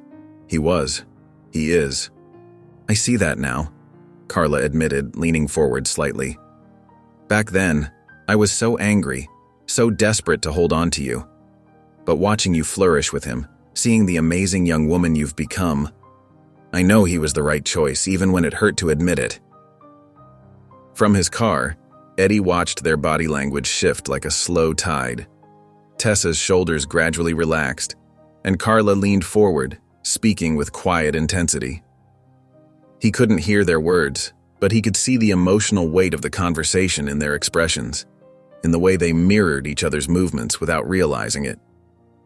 "I'm not asking for forgiveness," Carla said, wiping her eyes with trembling fingers. "I just wanted you to know that I'm proud of you, and I'm grateful that Eddie was there when I wasn't. He gave you the stability I couldn't provide." Tessa took a deep breath, her hand unconsciously touching the spine of her notebook. "I can't pretend the past didn't happen," she said carefully, choosing each word with deliberate precision. "But maybe we can start small. Email sometimes or coffee every few months. Build something new." Carla nodded, hope and gratitude mixing in her expression like watercolors. "I'd like that very much, more than you know." As they wrapped up their meeting, Tessa walked to Eddie's car, clutching her notebook to her chest. He stepped out to meet her, and she immediately wrapped her arms around him in a tight hug that spoke volumes more than words could say. "Thank you for letting me decide," Tessa whispered against his shoulder, her voice thick with emotion. "I needed that. I needed to do this my way." Eddie held her close, his heart full of pride for the strong, compassionate woman she'd become. The afternoon sun wrapped them both in golden light, a quiet blessing on this moment of healing. The afternoon sun streamed through Eddie's backyard, warming the freshly turned soil where he worked. He had been planting new rose bushes, something he'd been meaning to do for weeks. Tessa watched from her writing desk by the window, occasionally glancing up from her laptop to check on him. Suddenly, Eddie's movements became unsteady. The shovel slipped from his grasp and he stumbled backward. Without warning, he crumpled to the ground, lying motionless among the garden tools. Tessa's heart stopped. She bolted from her chair, nearly knocking it over. "Dad!" she screamed, rushing outside. Eddie didn't respond, his face slack and pale. With trembling hands, she called 911. At the hospital, the fluorescent lights cast harsh shadows across the waiting room. Tessa paced, her phone clutched tightly in her hand. When the doctor finally approached, his expression was grave. "Your father has suffered a stroke," he explained gently. "He's stable, but he'll need extensive rehabilitation. The next few months will be crucial for his recovery." Over the following weeks, Tessa became a fixture at the hospital. Her publisher left increasingly urgent messages about the upcoming book tour, but she couldn't bring herself to leave Eddie's side. She canceled everything, knowing where she needed to be. Eddie struggled with the simplest tasks, holding a cup, forming words, taking steps with the physical therapist. His frustration showed in the way his hands shook, in the tears he tried to hide. "I'm supposed to take care of you," he said one evening, his words slightly slurred. "Not the other way around." Tessa took his hand, remembering all the times he'd held hers. "You did take care of me, Dad. You saved me. Now it's my turn." During their daily therapy sessions, Tessa witnessed Eddie's determination. Though his body fought against him, he pushed forward one small victory at a time. She brought his favorite books to read aloud, just as he used to do for her. One afternoon, as sunlight filtered through the hospital window, Eddie turned to Tessa. "I'm proud of you," he said, his voice stronger than it had been in days. "Knowing you'll be okay, that's what keeps me going." Tessa squeezed his hand, feeling their roles shift yet deepen. She pulled out her notebook, the same one she'd clutched so tightly years ago, and began reading him a new story she'd written, one about resilience and family. Eddie smiled, the warmth reaching his eyes. "That's the best medicine I could ask for." The familiar scent of home greeted Eddie as Tessa helped him through the front door. His movements were slow and uncertain, each step a reminder of how much had changed. The walker squeaked against the hardwood floors, a sound that made him wince. "Easy does it, Dad," Tessa said softly, her hand steady on his back. The house felt different now. Everything seemed further away, harder to reach. Eddie's favorite armchair, once a place of comfort, now looked like a mountain to climb. Tessa helped him settle into it, arranging pillows to support his weak side. Throughout the day, Tessa moved efficiently between tasks, preparing meals, doing laundry, helping Eddie with his exercises. She maintained a cheerful demeanor, but Eddie saw the worry in her eyes when she thought he wasn't looking. "You don't have to do all this," Eddie mumbled one afternoon watching her fold blankets. "I want to," she replied simply, but Eddie felt the weight of dependence crushing him. That evening, as they sat together in the living room, Eddie's mind wandered to his firefighting days. "You know," he began, his voice growing stronger with memory, "there was this fire in '92, 5-story apartment building, flames everywhere." Tessa set aside her laptop, giving him her full attention. "I was on the 4th floor searching for survivors. The smoke was so thick I could barely see. My oxygen was running low, and I wanted to turn back." Eddie paused, remembering. "Then I heard crying. A little girl, couldn't have been more than 6, hiding under her bed." His hands trembled slightly as he continued. "I was exhausted, scared. But that cry, I knew someone was counting on me. Found strength I didn't know I had." Tessa listened intently, seeing the spark of the man she knew beneath his current struggles. That night, she stayed up late writing, the keys of her laptop clicking softly in the quiet house. The next morning, she found Eddie doing his exercises, pushing himself harder than before. She waited until he finished, then handed him several printed pages. "I wrote something last night," she said. "Would you read it?" Eddie settled into his chair and began reading. The story followed a retired rescue worker learning to be rescued himself, finding that true strength sometimes means accepting help. As he read, tears welled in his eyes, recognizing their journey in every word. "This is us, isn't it?" he asked, looking up at Tessa. She nodded, taking his hand. "You taught me what real strength looks like, Dad. Now it's your turn to remember." Eddie squeezed her hand, his voice thick with emotion. "You're my reason to keep going." The local bookstore buzzed with excitement as people filed in, clutching copies of Tessa's memoir. Eddie sat in his wheelchair near the entrance, fidgeting with his shirt collar. His hands trembled slightly, a lingering effect of the stroke. "Maybe I should wait in the car," he mumbled, watching the growing crowd. Tessa knelt beside him, her eyes firm but gentle. "Not a chance, Dad. This is your story, too." The store owner had arranged chairs in neat rows, with a small table at the front for signing. Pictures of Tessa's book cover decorated the walls, showing a young girl writing in a notebook while sitting beside a lighthouse. The subtitle read, "Finding Home, a Foster Child's Journey." As people settled into their seats, many stopped to greet Eddie. Mrs. Thompson from church squeezed his shoulder. "We've missed you at services," she said warmly.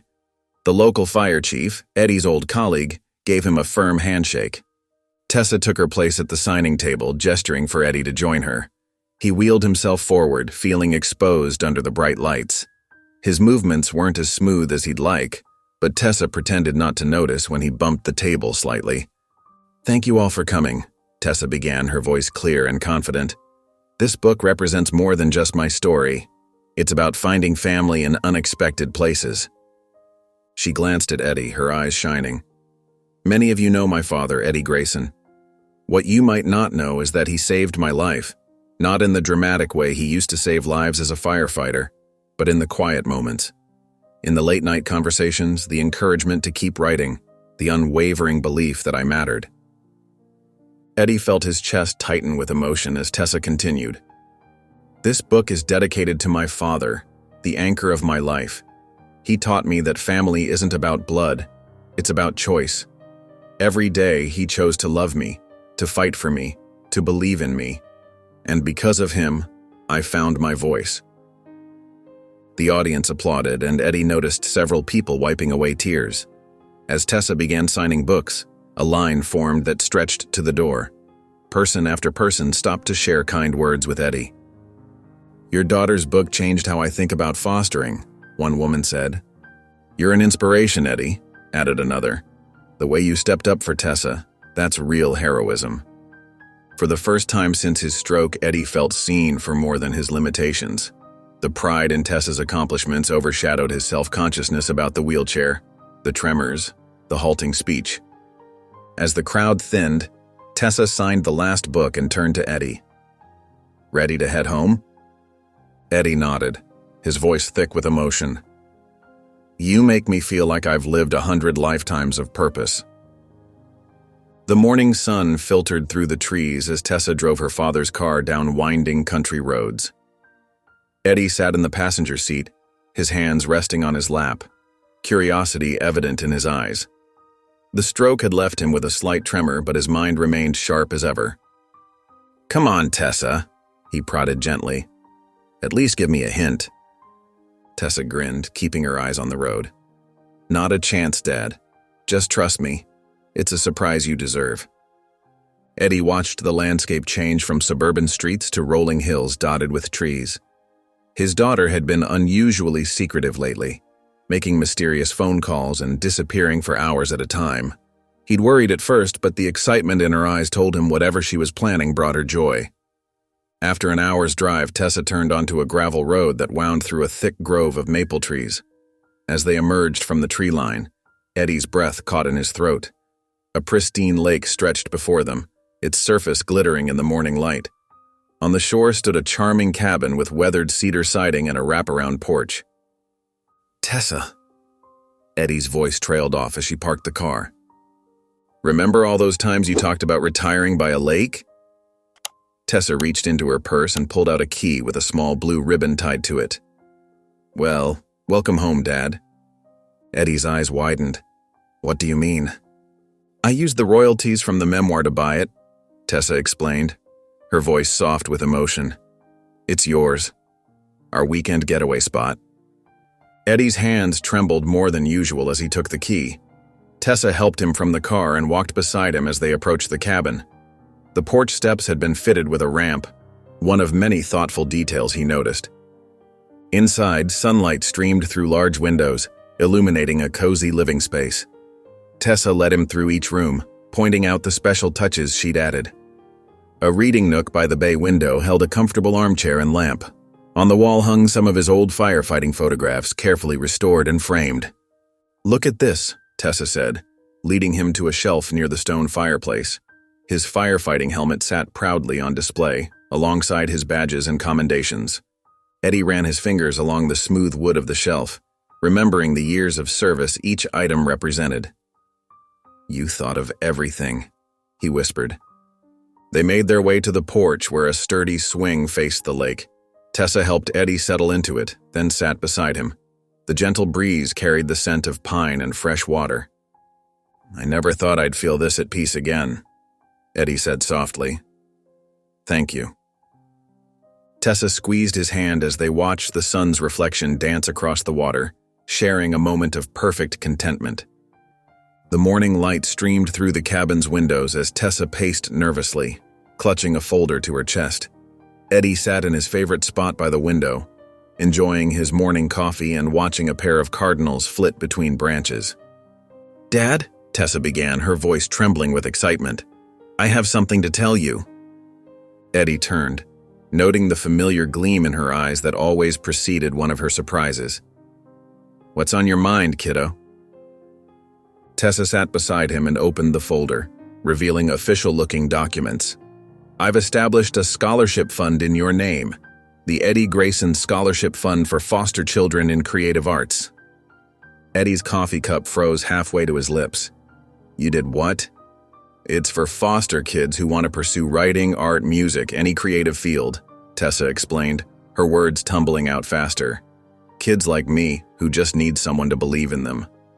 At the fund's launch event a week later, Eddie stood at the podium, his hands shaking slightly, partly from his condition, partly from nerves. The community center was packed with familiar faces, social workers, foster families, and local supporters. "When Tessa first came into my home," Eddie began, his voice growing stronger with each word, "I was just a lonely, retired firefighter who didn't know the first thing about raising a child. But she taught me that sometimes the best families are the ones we choose for ourselves."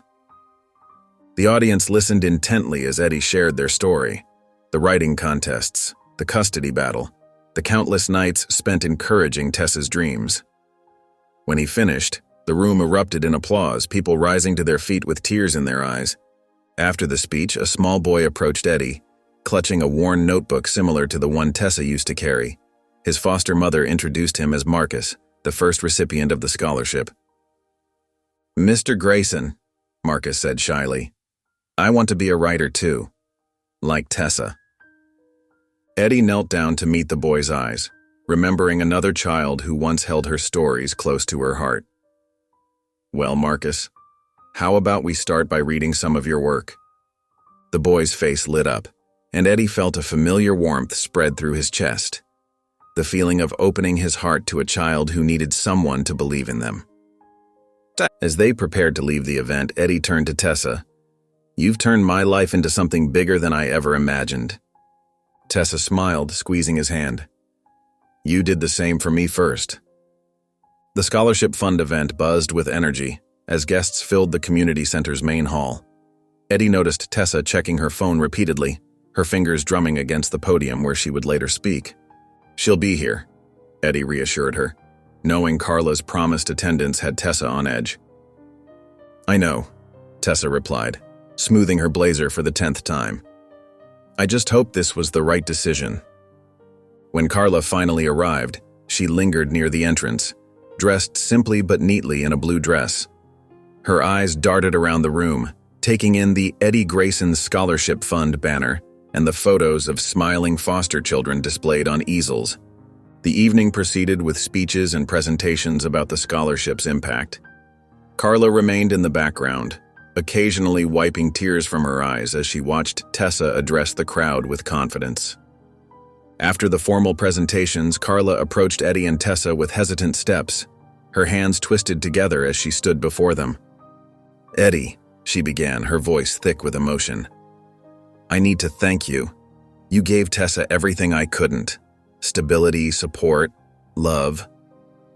She paused, gathering courage.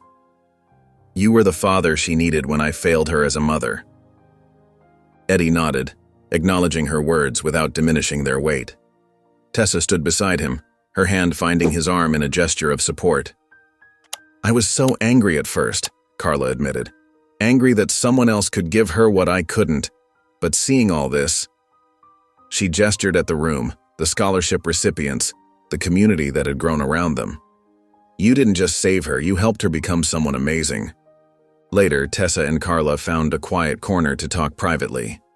Eddie watched from across the room as they sat together, noticed how Tessa's shoulders gradually relaxed, how Carla leaned forward intently as they spoke. "I can't change what happened," he heard Carla say, "but I want you to know how proud I am of who you've become." Tessa nodded, her expression thoughtful. "I'm not ready to forget everything," she replied carefully.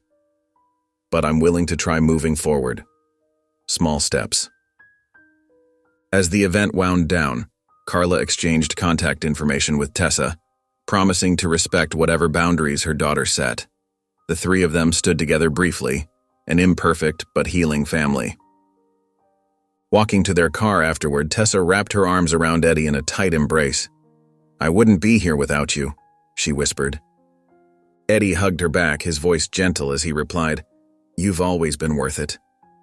The morning sun filtered through the cabin windows as Eddie set up 2 mugs of hot chocolate on the wooden table. Marcus, a lanky 12-year-old with wire-rimmed glasses, sat quietly in the corner, his notebook clutched tightly against his chest. The scene reminded Eddie so much of Tessa's early days that his heart squeezed with nostalgia. "You know," Eddie said, sliding a mug toward Marcus, "sometimes the hardest part is just getting started." Marcus nodded, his fingers tracing the spiral binding of his notebook. "I have ideas," he whispered, "but they feel silly when I try to write them down." "Tessa used to say the same thing," Eddie replied, settling into his chair. "Want to know what helped her?" The boy's eyes lit up with interest. He leaned forward slightly, his grip on the notebook loosening. Across town, Tessa sat cross-legged on a library floor with Aisha, a bright-eyed 9-year-old who couldn't stop talking about her latest story idea. "And then the dragon becomes best friends with the knight," Aisha exclaimed, her braids bouncing with excitement. "I love that twist," Tessa encouraged. "It reminds me of something my dad taught me. Sometimes the best stories come from turning expectations upside down." That evening, Eddie and Tessa shared dinner on the cabin's porch, trading stories about their mentees. The lake sparkled in the distance as they talked. "Marcus wrote his first complete story today," Eddie said, pride evident in his voice. "He was so nervous to show me, but once he started reading..." He paused, remembering how Marcus's voice had grown stronger with each sentence. Tessa smiled knowingly. "Just like someone else I know," she teased. "Aisha reminds me so much of myself sometimes. Today she told me she's never letting anyone tell her she can't be a writer." Eddie watched a pair of birds soar over the lake. "It's amazing how things come full circle," he mused. "All those years ago, I was just trying to give you a safe place to land. Now look at us." The next afternoon, Eddie sat with Marcus on the porch swing, going through their weekly writing exercise. The boy had developed a story about a lighthouse keeper who collected lost dreams that washed up on shore. "Where did you get that idea?" Eddie asked, genuinely impressed. Marcus adjusted his glasses. "I was thinking about how you helped Tessa find her dream again. It made me wonder about all the other dreams that need saving." Eddie felt his throat tighten with emotion. On the other side of the porch, Tessa worked with Aisha, their heads bent together over a colorful notebook. Their laughter carried on the breeze, mixing with the gentle lapping of lake waves against the shore. Watching Marcus write his next scene, Eddie thought about how far they'd all come. The cabin had become more than just a peaceful retreat. It was now a place where new stories were beginning, where dreams were taking flight. He saw in Marcus's determined expression the same spark he'd recognized in Tessa all those years ago. Marcus looked up from his writing, a small smile playing at his lips. "Mr. Grayson, do you think my story could be good enough for someone else to read someday?" Eddie recognized the familiar mix of hope and uncertainty in the boy's voice. "Marcus," he said gently, "I think your story is already touching more lives than you know." The afternoon sun cast long shadows across the porch as Eddie watched Marcus write, his pencil moving steadily across the page. This is what it's all about, Eddie thought, feeling a deep sense of contentment settle over him. The morning sun painted golden streaks across the calm lake as Eddie and Tessa sat together on the cabin's wooden porch. Steam rose from their mugs, coffee for Eddie, chamomile tea for Tessa. The peaceful silence felt comfortable, like a well-worn blanket wrapped around them both. "Remember when you wouldn't say more than 2 words to me?" Eddie chuckled, taking a careful sip of his coffee. The morning air was crisp, carrying the scent of pine needles and fresh water. Tessa smiled, her eyes twinkling. And remember how you used to tiptoe around me like I was made of glass? She pulled her legs up onto the porch swing, getting cozy. You were so worried about saying the wrong thing. Can you blame me? That notebook of yours was like a fortress. Eddie gestured to the worn journal in her lap. I thought I'd never crack the code. Until you did, Tessa said softly. She traced the worn edges of her notebook with gentle fingers. You know, I never thought I'd trust anyone enough to share my stories, but you made it feel safe. Eddie's eyes grew misty as he remembered those early days. And look at you now, published author, mentor, scholarship founder. Sometimes I have to pinch myself to believe it's real. None of it would have happened without you fighting for me, Tessa said, even when I was pushing you away during the custody battle. Hey now, Eddie protested with a grin. You weren't that bad, just spirited. Spirited? Tessa laughed. Is that what we're calling my teenage attitude now? Well, I was pretty stubborn too, Eddie admitted. Still am, according to some people. Some people? You mean everyone who knows you? Tessa teased, nudging his arm playfully. A gentle breeze rustled through the trees, creating ripples across the lake's glassy surface. Eddie watched as Tessa opened her notebook, her pen hovering over a fresh page. The familiar sight filled him with warmth. New story brewing? He asked, noting the thoughtful look in her eyes. Maybe, she replied, beginning to write. There's something about this place. The quiet, the water, the memories we're making. It feels like it needs to be captured somehow. Eddie leaned back in his chair, content to watch her work. Her face took on that focused expression he knew so well, the one that meant she was lost in her own world of words and possibilities. It amazed him how that scared, silent girl had blossomed into this confident young woman. You know what's funny? Tessa said, pausing in her writing. I used to think being part of a family meant having to be perfect, but you taught me it's about being perfectly imperfect together. Eddie felt his throat tighten with emotion. We figured it out as we went along, didn't we? Still are, Tessa smiled, turning back to her notebook. The morning light strengthened, warming their faces as they sat in companionable silence. Eddie watched a pair of birds swoop and play over the water, thinking about how far they'd come. His gaze drifted to Tessa, absorbed in her writing, and his heart swelled with pride and love. This was more than he'd ever dreamed possible. This peaceful morning, this loving relationship, this sense of purpose and belonging. As he thought of Claire and their shared dreams of family, Eddie realized that life had given him something even more precious than what they'd imagined. The library's main hall buzzed with excitement as people filed in for the ceremony. Eddie sat in the front row, fidgeting with his tie. His hands weren't as steady as they used to be since the stroke, but Tessa had helped him dress for the occasion. The familiar scent of old books and polished wood filled the air.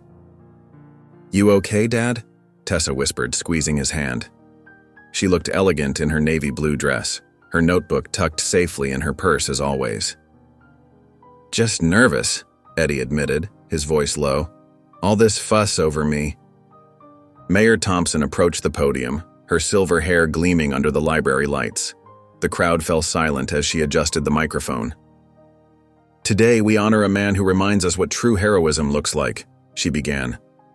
Edward Grayson didn't just save lives as a firefighter, he changed lives as a foster parent. His story with Tessa has inspired our community to open their hearts and homes to children in need. Eddie felt his chest tighten as the mayor detailed the scholarship fund's impact, mentioning how many young lives it had already touched. He caught sight of Marcus and Aisha sitting with their families, both beaming with pride. When Tessa took the podium, Eddie's eyes welled up. She stood tall, confident, so different from the quiet girl who had first entered his home clutching her notebook. My father is a hero, Tessa began, her voice clear and strong. Not because he ran into burning buildings, though he did that too. He's a hero because he saw a scared little girl who didn't trust anyone, and he didn't give up on her. He showed me what love really means: patience, sacrifice, and believing in someone even when they don't believe in themselves. The crowd listened intently as Tessa shared their story, many wiping away tears. Eddie could hardly believe this was his life, that his simple decision to foster one child had led to such profound changes in their community. When the mayor unveiled the bronze plaque, the entire room rose to their feet. Eddie stared at the words etched in metal, commemorating his legacy of love and dedication to foster children. The applause thundered through the library, but all he could focus on was the warmth of Tessa's hand in his. Stepping forward, Eddie touched the cool surface of the plaque, tracing the letters with trembling fingers. "I never imagined my life could mean so much," he said softly. Tessa stood beside him, her eyes shining. "It always did, Dad." On a quiet evening, the lake's waters whispered against the shore as Tessa sat at the cabin's dining table. Papers scattered across the wooden surface, filled with her neat handwriting and margin notes. The warm glow of the table lamp cast shadows on her focused expression as she sorted through the drafts. "Dad," she called to Eddie, who was reading in his favorite armchair, "I want to share something with you." Eddie looked up from his book, noting the nervous excitement in her voice. He made his way to the table, his movements steady despite the lingering effects of his stroke. "I'm writing something different this time," Tessa explained, gathering the pages into a neat pile. "It's about us, our story. Well, not exactly us, but inspired by everything we've been through." Eddie settled into a chair beside her, his eyes warm with interest. "Tell me more." "The main character is this retired firefighter who's lost his way," Tessa continued, her voice growing more animated. "He thinks his life is over, but then he meets this little girl in foster care who changes everything. Sound familiar?" She smiled, touching Eddie's hand. As Tessa began reading excerpts, her words painted vivid pictures of their shared past. She described the early days of uncertainty, the small victories that built trust, and the challenges that strengthened their bond. Eddie listened intently, transported back to those precious moments. "There's this scene," Tessa said, flipping through pages, "where the girl finally shows her foster dad her writing. Listen." She read a passage that captured the delicate mix of fear and hope they'd both felt during that pivotal moment years ago. Eddie felt his eyes growing misty as Tessa's words brought their memories to life. She had captured not just the events, but the emotions, the depth of their connection, the way they had saved each other. "What do you want people to take away from this story, Dad?" Tessa asked, looking up from her papers. "What message do you hope they'll find?" Eddie sat back, considering the question carefully. His fingers traced the edge of the table as he gathered his thoughts. Finally, he smiled and said, "I hope they realize it's never too late to make a difference for someone else and for yourself." Tessa nodded, jotting his words in the margin of her draft. "That's exactly what I want to show," she said. "How two broken people can heal each other and create something beautiful." She continued reading, her voice steady and sure as she shared more passages. Each scene resonated with truth: the custody battle, the scholarship fund, the quiet moments that had shaped their family. When Tessa finished reading an especially emotional passage about their first Christmas together, Eddie reached over and squeezed her hand. "You've captured it perfectly, kiddo," he said softly. "It's our story, and it's beautiful." Months later, the autumn air grew crisp around the lakeside cabin. Eddie's movements had become slower, more deliberate, but his eyes retained their warmth as he watched the golden leaves dance across the water.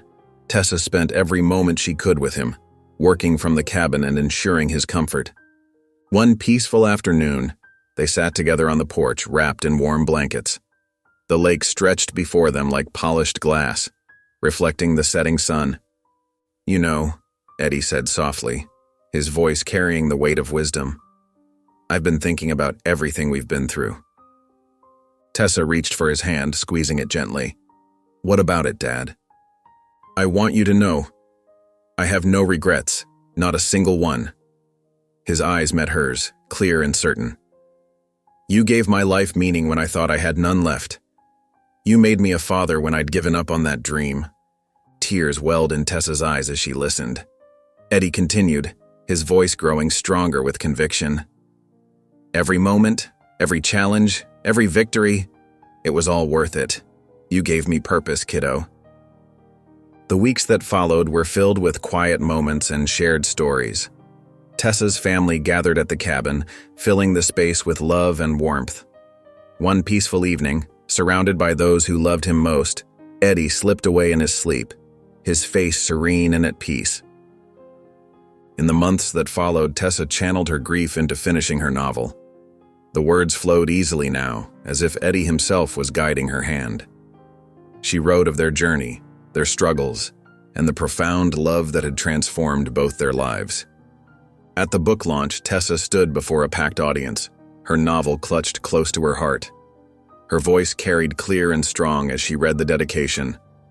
To Eddie, my dad, my anchor and my hero.